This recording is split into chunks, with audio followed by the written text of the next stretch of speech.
ইদানিং গ্রামে বা শহরে যেখানেই যাচ্ছি একটা কথাই শুনতে পাচ্ছি, এবার ভোট কিভাবে দেব।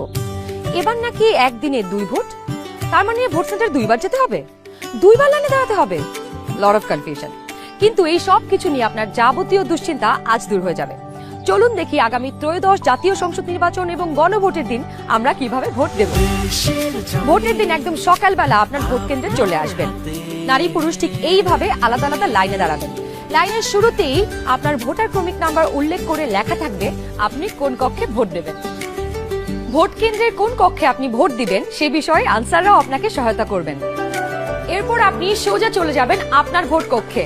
কিভাবে নারী এবং পুরুষ ভোটারদের আলাদা রুমে ভোট গ্রহণ করা হচ্ছে চলুন দেখে আসি। কক্ষগুলোর বাইরেও ভোটার ক্রমিক নম্বরগুলো লেখা থাকবে। প্রথমেই একজন পোলিং অফিসার আপনার নাম এবং ভোটার নম্বর জিজ্ঞাসা করবেন। তারপর আপনার চেহারার সাথে আপনার ভোটার তালিকায় থাকা ছবি মিলিয়ে দেখবেন। এটা আমি, এখানে একটু খারাপ আসছে ছবি। বাবার নাম আনিসুজ্জামান। ভোটার আয়শা খানম, ভোটার নং 0157। প্রথম পোলিং অফিসার আপনার নাম এবং ভোটারের ক্রমিক নম্বর জোরে উচ্চারণ করবেন, যেন কক্ষে থাকা সহকারী প্রিজাইডিং অফিসার এবং পোলিং এজেন্টরা শুনতে পারেন। এরপর দ্বিতীয় পোলিং অফিসার আপনার আঙুলে অমোচনীয় কালি লাগিয়ে দেবেন। তারপর আপনি চলে যাবেন সহকারী প্রিজাইডিং অফিসারের টেবিলে। প্রিজাইডিং অফিসার আপনার ভোটার নাম্বার লিখে আপনাকে 2টো ব্যালট পেপার দেবেন।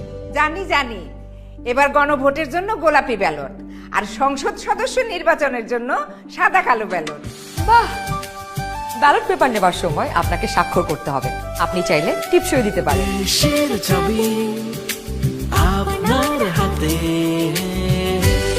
ব্যালটের সাথে দেওয়া হবে সিল মারার জন্য একটি রাবার স্ট্যাম্প। আপনি 2টি ব্যালট এবং রাবার স্ট্যাম্প নিয়ে ভোট দেবার গোপন কক্ষে যাবেন। এবার কিন্তু সময় বাঁচানোর জন্য অনেক ভোট কেন্দ্রেই 2টো গোপন কক্ষ থাকবে, যাতে একই সময়ে 2জন ভোটার 2টো গোপন কক্ষে ভোট দিতে পারেন।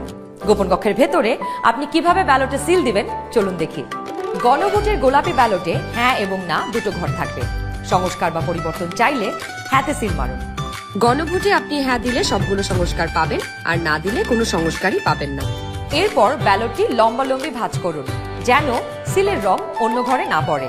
এরপর আড়াআড়ি ভাঁজ করুন। সংসদ সদস্য নির্বাচনের জন্য সাদা কালো ব্যালটটিতে থাকা আপনার পছন্দের ব্যক্তি বা দলের মার্কায় সিল মারুন। সিলটি কিন্তু নির্ধারিত ঘরের বাইরে যাওয়া যাবে না। মার্কার বাইরে সিল পড়লে আপনার মহামূল্যবান ব্যালটটি বাতিল হয়ে যাবে।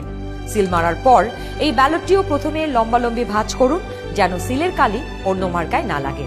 এরপর আড়াআড়ি ভাঁজ করুন। এবার গোপন কক্ষ থেকে বের হয়ে স্ট্যাম্পটি সহকারী প্রিজাইডিং অফিসারকে ফেরত দিন এবং একই ব্যালট বক্সে 2টি ব্যালট পেপার ফেলুন। ব্যাস, হয়ে গেল একদিনে 2 ভোট। একদম সহজ, তাই না? তাহলে নিশ্চিন্তে ভোটের দিন চলে আসুন আপনার ভোট কেন্দ্রে আর ভোট দিয়ে বুঝে নিন দেশের মালিকানা। দেশের চাবি আমাদের হাতে।